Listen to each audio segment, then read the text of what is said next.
जय हिंद प्यारे साथियों, कैसे हो आप सब। बिल्कुल मस्त होंगे, स्वस्थ होंगे। यू विक्टर ज्ञान यूट्यूब चैनल पर आप सभी का बहुत बहुत स्वागत है। मैं doctor Ajay Sharma, writer and educator, आपका आपके इस यूट्यूब चैनल पर बहुत बहुत स्वागत करता हूं। आपने अभी तक यदि इस चैनल को सब्सक्राइब नहीं किया है, अभी तक आप यदि इस फैमिली के मेंबर नहीं बने हो, तो एक बार चैनल को जरूर सब्सक्राइब करें ताकि आप हमारी इस फैमिली के एक सदस्य बन सकें। आज के इस वीडियो में हम बहुत डिटेल से डिस्कस करने वाले हैं स्कूल प्रिंसिपल के बारे में, और वो भी सरकारी स्कूल के प्रिंसिपल के बारे में। आपके गांव में कोई ना कोई तो सरकारी स्कूल होगी, या फिर आपके आसपास का कोई भी गांव है जिसमें सरकारी स्कूल होगी। आपको लाइफ में कभी ना कभी तो प्रिंसिपल की जरूरत पड़ी होगी, और जब आप स्कूल में प्रिंसिपल के पास गए होंगे तो आपके दिमाग में ये तो जरूर आया होगा कि आखिरकार प्रिंसिपल बनते कैसे हैं। आज के इस वीडियो में हम केवल इसी टॉपिक के ऊपर डिस्कस करने वाले हैं कि जो सरकारी स्कूल का प्रिंसिपल है वो कैसे बनते हैं, इनका सिलेक्शन प्रोसेस क्या होता है। साथ ही साथ हम इसकी एजुकेशनल क्वालिफिकेशन के बारे में डिस्कस करने वाले हैं कि कौन सरकारी प्रिंसिपल बन सकता है, इनका प्रमोशन किस तरीके से होता है, जॉब प्रोफाइल क्या है, मतलब इनको काम क्या करना होता है, क्या सरकारी स्कूल के प्रिंसिपल के पास भी कोई पावर होती है। साथ ही साथ सबसे ज्यादा महत्वपूर्ण टॉपिक कि यदि कोई प्रिंसिपल बनता है तो उसको पहले महीने में कितनी सैलरी मिलती है। इन सभी के बारे में बहुत ही डिटेल से और बहुत ही सिस्टमेटिक तरीके से हम डिस्कस करने वाले हैं। तो ओवरऑल वीडियो आपके लिए बहुत ज्यादा महत्वपूर्ण होने वाला है। और यदि प्रिंसिपल बनना आपकी एक ड्रीम जॉब है, आपने सोच रखा है कि यार मैं टीचर बन के प्रिंसिपल बनूं, तो इस वीडियो को एक बार जरूर सब्सक्राइब में लाइक करना, चैनल को जरूर सब्सक्राइब करना, क्योंकि यहाँ पर आज आपको प्रिंसिपल के बारे में सब कुछ पता चलने वाला है, वो भी बिल्कुल ऑथेंटिक जानकारी के साथ। और सैलरी इतनी गजब की मिलती है, ये समझो बहुत शानदार वाली सैलरी मिलती है। आज आप थोड़ा सा सोच रहे होंगे कि यार प्रिंसिपल बन जाए तो बढ़िया है, लेकिन जब इस वीडियो को कंप्लीट देख लोगे आपको पता चलेगा ना कि प्रिंसिपल को इतनी गजब की सैलरी मिलती है, तो भाई लोगों ये आपकी एक ड्रीम जॉब हो जाएगी। आपका दिमाग फिक्स हो जाएगा कि यार प्रिंसिपल ही बनना है मेरे को हर हाल में। तो सबसे पहले हम एक बार जॉब प्रोफाइल को समझ लेते हैं कि प्रिंसिपल को काम क्या करना होता है। देखो, स्कूली लेवल के ऊपर जो प्रिंसिपल का पद होता है वो सबसे ऊंचा पद होता है, ठीक है। जो स्कूल लेक्चरर होते हैं वो प्रिंसिपल के अंडर रहते हैं। जो टीजीटी टीचर हैं, प्राइमरी जो पीआरटी टीचर है, वो सभी के सभी प्रिंसिपल के अंडर रहते हैं। स्कूल का जितना भी प्रशासनिक काम है वो सबका सब कौन करता है, प्रिंसिपल करता है, ठीक है। स्कूल में यदि स्टाफ से लेकर कोई प्रॉब्लम है या स्टूडेंटों से लेकर कोई प्रॉब्लम है, तो हर एक समस्या का समाधान किसके पास होता है, प्रिंसिपल के पास होता है, ठीक है। तो ओवरऑल मैं बताऊं तो प्यारे साथियों, जो प्रिंसिपल होता है ना, एक तरीके से हम कह सकते हैं स्कूल का राजा होता है। पूरी पूरी जो स्कूल की कमांड है वो उस प्रिंसिपल के हाथ में रहती है। तो स्कूली लेवल के ऊपर जो प्रिंसिपल है एक बहुत ही शानदार वाली और एक बहुत ही पावरफुल जॉब होती है। सामान्यतः प्रिंसिपल बनने के बाद में पढ़ाने का काम नहीं होता, वो पूरी पूरी स्कूल को सही ढंग से मैनेज करने का काम करता है। तो जॉब प्रोफाइल आपको अच्छे से समझ में आ गई होगी, पावर आपको अच्छे से समझ में आ गई होगी। अब हम एजुकेशनल क्वालिफिकेशन और सिलेक्शन प्रोसेस के बारे में डिस्कस करते हैं। देखो, सरकारी स्कूल में प्रिंसिपल बनने का दो तरीका होता है। एक तो प्रमोशन के थ्रू प्रिंसिपल बनते हैं, और एक आप डायरेक्टली एग्जाम देकर भी प्रिंसिपल बन सकते हैं, जैसे फिलहाल में उत्तर प्रदेश में प्रिंसिपल की वैकेंसियां निकली हुई हैं। अब ध्यान से सुनना, यदि आप प्रमोशन के बेस पर प्रिंसिपल बनना चाहते हो तो जरूरी नहीं कि आप प्रिंसिपल बन पाओ, क्योंकि हर एक टीचर कभी भी प्रिंसिपल नहीं बनता। मैं एक एग्जांपल देता हूं। सपोज दैट आपके गांव के सरकारी स्कूल है, उसमें 10 टीचर हैं और उसमें प्रिंसिपल एक है। ऐसे हालात सभी के सभी स्कूलों में है, मतलब टीचरों की जो संख्या है वो प्रिंसिपल की संख्या की तुलना में कई गुना ज्यादा होती है। तो आप समझ चुके होंगे कि हर एक टीचर किसी भी हाल में प्रिंसिपल नहीं बन सकता, ठीक है। लेकिन एग्जाम के थ्रू हर एक स्टूडेंट प्रिंसिपल बन सकता है, यदि वो अच्छे तरीके से मेहनत करता है, वो अच्छे तरीके से तैयारी करता है, वो अच्छा स्कोर करता है एग्जाम में, तो वो प्रिंसिपल बन सकता है। अब देखो, यदि आप प्रमोशन के थ्रू प्रिंसिपल बनना चाहते हो तो पहले आपको टीचर बनना पड़ेगा, फिर उसके बाद आप वाइस प्रिंसिपल बनोगे, फिर उसके बाद आप प्रिंसिपल बनोगे। फिर से मैं कह रहा हूं, हर एक टीचर प्रिंसिपल नहीं बनता है।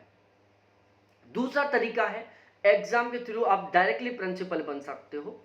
उसके लिए सबसे पहले हम क्वालिफिकेशन के बारे में बात करें तो आप एक तो ग्रेजुएट होने चाहिए, आप पोस्ट ग्रेजुएट होने चाहिए, साथ ही साथ आपके पास बीएड की डिग्री होनी चाहिए। मतलब ये टोटली कुल मिलाकर 3 डिग्रियां होनी चाहिए। ग्रेजुएशन आप किसी भी सब्जेक्ट से कर रखे हो, चाहे पोस्ट ग्रेजुएशन चाहे आपने किसी भी सब्जेक्ट से किया हो, और साथ ही साथ बीएड। यदि आपके पास ये 3 डिग्रियां हैं तो आप प्रिंसिपल बनने के योग्य हैं।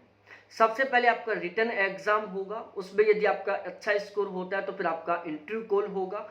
यदि आपकी इंटरव्यू में भी अच्छी परफॉर्मेंस होती है तो दोनों को, रिटन एग्जाम और इंटरव्यू दोनों के मार्क्स को जोड़कर आपकी फाइनल मेरिट लिस्ट बनेगी, और यदि आपका उसमें नंबर आ जाता है तो आप प्रिंसिपल बन जाएंगे। तो ये इसका जो सिलेक्शन प्रोसेस था वो आपको बेहतरीन तरीके से समझ में आ गया होगा। ध्यान रखना, प्रिंसिपल का भी प्रमोशन होता है। एक पोस्ट होती है डीईओ, डिस्ट्रिक्ट एजुकेशन ऑफिसर, उसके तौर पर प्रिंसिपल का प्रमोशन होता है। लेकिन ध्यान रखना, कुछ ही प्रिंसिपल होते हैं, मात्र कुछ ही प्रिंसिपल जिनका डीईओ के पद पर प्रमोशन होता है। बाकी जो ज्यादातर प्रिंसिपल है वो प्रिंसिपल के पद से ही रिटायरमेंट ले लेते हैं। ठीक है, ये मैं कह सकता हूं कि 0.009% कैंडिडेट होंगे जो प्रिंसिपल से डीईओ बनते हैं। ज्यादातर कैंडिडेट तो प्रिंसिपल की पोस्ट के बाद में खुद प्रमोशन नहीं चाहते, खुद वो डीईओ नहीं बनना चाहते हैं। ठीक है ना, क्योंकि जो प्रिंसिपल की जॉब होती है ना वो एक बहुत रेस्पेक्टेड जॉब होती है और बहुत आरामदायक जॉब होती है, मैं ये कह सकता हूँ। डीईओ बनने के बाद में बहुत सारे काम करने पड़ते हैं, वर्कलोड बहुत ज्यादा हो जाता है, जिसकी वजह से हर कोई कैंडिडेट डीईओ नहीं बनना चाहता। अब हम बात करते हैं कि यदि आप प्रिंसिपल बनते हो तो आपको पहले महीने में कितनी सैलरी मिलेगी। सबसे ज्यादा इंपॉर्टेंट टॉपिक है और सबसे ज्यादा इंटरेस्टिंग टॉपिक है। वैसे आपको दिख गई सैलरी, लेकिन मैं सारा समझा देता हूं। देखो, जो प्रिंसिपल होता है वो 7600 ग्रेड पे की जॉब होती है। पे लेवल 1200 है। पे स्केल 15,600 रुपए से लेकर 39,100 तक होता है। पे बैंड इनका 33, पे बैंड इनका 3 होता है, और बेसिक पे इनका 78,800 रुपए से शुरू होकर 2,09,200 रुपए तक होता है। तो ये बेसिक जानकारी थी किसके बारे में, प्रिंसिपल के बारे में, जो आपको बिल्कुल अच्छे तरीके से पता चल चुकी होगी। अब हम इनकी सैलरी के बारे में डिस्कस करते हैं। देखो, यदि आप प्रिंसिपल बनते हो तो आपका पहले महीने का जो बेसिक पे है वो रहने वाला है 78,800 रुपए। अब हम डीए के बारे में बात करते हैं, जिसको हम महंगाई भत्ता डीएनएस अलाउंस कहते हैं, जो कि फिलहाल में 50% है। यदि मैं 78,800 रुपए का 50% कैलकुलेट करता हूं तो 39,400 रुपए आता है। ये आपका डीए हो गया। एचआरए, देखो एचआरए डिपेंड करता है कि आपकी कौन से स्टेट में, कौन से डिस्ट्रिक्ट में और कौन सी जगह पोस्टिंग है। यहाँ पर हम यूपी के अकॉर्डिंग कैलकुलेट कर रहे हैं। यूपी में एचआरए के मामले में 3 कैटेगरी हैं। ठीक है, तो यदि आप यूपी के जो सबसे बड़े शहर हैं, जैसे लखनऊ हो गया, आगरा हो गया, यदि आपकी पोस्टिंग इनमें रहती है तो आपको एचआरए मिलेगा 13,820 रुपए का। टीपीटी ट्रांसपोर्टेशन अलाउंस भी मिलेगा। ध्यान रखना, पीआरटी, टीजीटी और पीजीटी टीचर को कभी भी ट्रांसपोर्टेशन अलाउंस नहीं मिलता, लेकिन प्रिंसिपल को मिलता है। तो लगभग 5400 रुपए का इनको टीपीटी अलाउंस मिलेगा। तो टोटली कुल मिलाकर इनकी पहले महीने की ग्रोस सैलरी बनेगी 1,37,420 रुपए। अब इसमें कटौतियां होंगी, जैसे आपका एनपीएस कटेगा 11,820 रुपए का, इनकम टैक्स के लगभग 5,000 रुपए कटेंगे। टोटल कुल मिलाकर कटौती हो जाएगी आपकी 16,820 रुपए। अब आपको ये नहीं समझ में आया होगा कि यार ये 11,820 रुपए एनपीएस के क्यों कटे। भाई ये तो एक बहुत अच्छी बात है। एनपीएस का मतलब क्या होता है भाई, गवर्नमेंट ने जो ओल्ड पेंशन स्कीम का जो सिस्टम था उसको तो हटा दिया और उसकी जगह पर आजकल एनपीएस लागू कर दिया। जिस दिन आपकी पोस्टिंग होगी उसी दिन गवर्नमेंट के द्वारा आपका एक एनपीएस अकाउंट खोला जाएगा। आपके बेसिक पे और डीए दोनों का 10% अमाउंट आपकी ग्रोस सैलरी में से काट कर आपके एनपीएस अकाउंट में ट्रांसफर कर दिया जाएगा। अब सबसे प्लस पॉइंट, आपके बेसिक पे और डीए दोनों का 14% जितना अमाउंट गवर्नमेंट अपनी खुद की तरफ से आपके एनपीएस अकाउंट में ट्रांसफर करेगी। तो अब आप सोच सकते हो कि एनपीएस अकाउंट में आपके हर महीने कितना अमाउंट आया, 24%। 10% तो आपका जो कटा और 14% गवर्नमेंट ने जो आपको फ्री का दे दिया। तो इस एनपीएस की वजह से आपकी जो सैलरी है ना वो 114% बन जाती है। अब ध्यान से सुनना, सपोज दैट पहले महीने में आपके एनपीएस अकाउंट में 24% अमाउंट ऐड हो गया। अब उस अमाउंट के ऊपर उसी दिन से सिंपल इंटरेस्ट के अकॉर्डिंग ब्याज लगना शुरू हो जाएगा। और जिस दिन रिटायरमेंट लेके आओगे ना, रियलिटी बता रहा हूं भाई, कट्टे में नहीं, बोरे में रुपया भर के लेके आओगे। यदि आप प्रिंसिपल बनते हो तो रिटायरमेंट के दौरान लगभग 5 से 6 करोड़ रुपए के आसपास आप अमाउंट लेके आओगे एनपीएस का। और जब आप रिटायरमेंट लेके आओगे ना, तो प्यारे साथियों, इतना 5-6 करोड़ रुपए का बहुत अच्छा खासा अमाउंट होता है। 4-5 गजब गजब की बिल्डिंग बना दोगे, 1 लाख 2 लाख रुपए महीने का किराया आना शुरू हो जाएगा। आपकी जो आगे की 5, 10, 20 पीढ़ियां है ना, उनको तो तिनका हिलाने की भी जरूरत नहीं पड़ेगी, बैठे बैठे मस्त तरीके से खाएंगे। मतलब एक हमारे गांव में कहावत होती है कि मस्त तरीके से बैठे बैठे टिक्कट पाड़ना या टिक्कट तोड़ना, वो काम करेंगे भाई। 2-2.5 लाख रुपए महीने का गजब तरीके से किराया आएगा, रिटायरमेंट के रुपए में बिल्डिंग बना के खड़ी कर देना। ठीक है, तो अब हम टोटल नेट सैलरी के बारे में बात करते हैं। तो पहले महीने की नेट सैलरी बनेगी कट पिट के 1,20,600 रुपए। जो जैसे ही आप 1 तारीख को सुबह उठोगे ना और तुरंत फोन उठा के देखोगे तो लिखा आएगा 1,20,600 रुपए क्रेडिट इन यूर अकाउंट।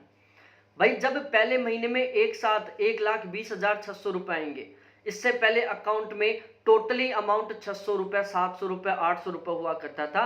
घर वाले 4-5 हजार रुपए खर्चे के भेज रहे थे। और जब खुद की कमाई के 1,20,000 रुपए पहले महीने में एक साथ आएंगे ना, भाई गारंटी के साथ कह रहा हूं, आपको विश्वास नहीं होगा कि सच में ये मेरे रुपए हैं।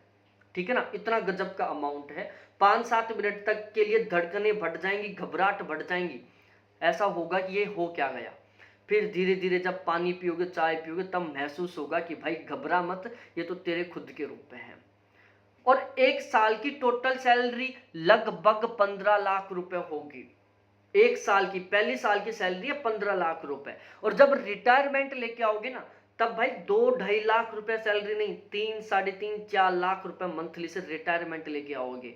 मैं एक तरीके से कह सकता हूं कि 1 महीने के रिटायरमेंट के दौरान 1 महीने की सैलरी में एक बच्चे को अल्टो दिलाना, दूसरे महीने की सैलरी में दूसरे बच्चे को अल्टो दिलाना।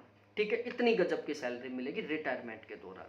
तो बहुत अच्छा खासा मोटिवेशन मिला होगा। तो अब मेरे को भी मोटिवेट कर दो, मेरा मोटिवेशन का छोटा सा सोर्स है। आपको केवल वीडियो को लाइक करना है, अपने दोस्तों के साथ शेयर करना है जो टीचर बनना चाहते हैं, और साथ ही साथ चैनल को सब्सक्राइब करके हमारी इस फैमिली का सदस्य बने, ताकि हमारी इस फैमिली में आपके जुड़ने से एक संख्या और बढ़ जाए। तो बहुत बहुत धन्यवाद आप सभी को देखने के लिए। थैंक्स बाय मेरे प्यारे साथियों। फिर मिलते हैं इसी तरीके से एक दूसरे बहुत ही बेहतरीन शानदार से वीडियो के साथ।